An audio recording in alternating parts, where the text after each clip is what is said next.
Assalamualaikum warahmatullahi wabarakatuh. Wahai sahabatku, sebentar lagi kita akan menyaksikan di bulan Muharram ini, 10 Muharram, misalnya kita akan menyaksikan banyak di Indonesia, terutama di Jawa, itu melaksanakan santunan anak yatim. Ini adalah sesuatu yang bagus, sesuatu yang harus diapresiasi. Nah, yang lebih bagus lagi adalah bahwa santunan itu sebenarnya tidak hanya pada malam itu saja, tetapi bahwa santunan itu mengalami keberlanjutan terus dalam proses pendidikannya. Kasih sayang kita kepada dia untuk menata kehidupannya, terutama dalam bidang pendidikan dan akhlak si yatim itu. Tetapi ala kulli hal bahwa acara semacam itu bagus. Pertanyaannya sekarang adalah, siapakah yang disebut dengan yatim?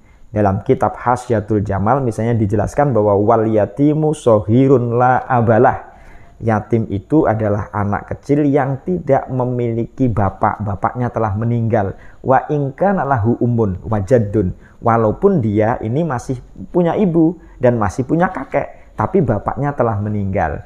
Karena itulah maka ada dua syarat seseorang bisa disebut yatim.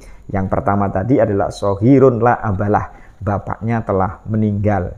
Dan yang kedua berdasarkan hadis Rasulullah SAW, la yutsba ba'da ihtilam, bahwa tidak bisa disebut yatim gitu maksudnya. Bukanlah dia yatim lagi setelah dia mimpi basah atau dia balik. Jadi yang pertama adalah yatim itu satu ditinggal mati, ditinggal meninggal oleh bapaknya, dan yang kedua belum balik. Jadi kalau misalnya dia sudah balik atau dia dalam umur misalnya minimal laki-laki umur 15 tahun, kalau perempuan misalnya umur 9 tahun atau telah haid, maka dia sudah tidak bisa disebut sebagai yatim lagi, karena yatim tadi satu, bapaknya telah meninggal, masih kecil dan dia belum balik. Kalau sudah balik maka dia tidak bisa disebut yatim. Maka ada praktek-praktek dia sudah MTS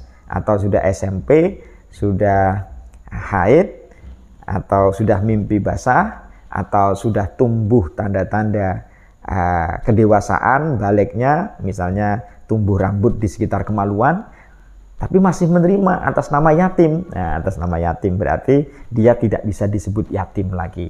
Lalu pertanyaannya lagi misalnya, kalau misalnya sang ibu itu sudah punya suami lagi, menikah lagi, berarti kan punya ayah tiri. Apakah status yatimnya itu sudah putus? Jawabannya status yatimnya tetap dia yatim. Karena definisinya yatim adalah satu, dia punya bapaknya telah meninggal, masih kecil, dan dia belum balik. Lalu kalau misalnya ibunya ini meninggal, maka dia tidak disebut sebagai yatim, tapi disebut sebagai mungkote.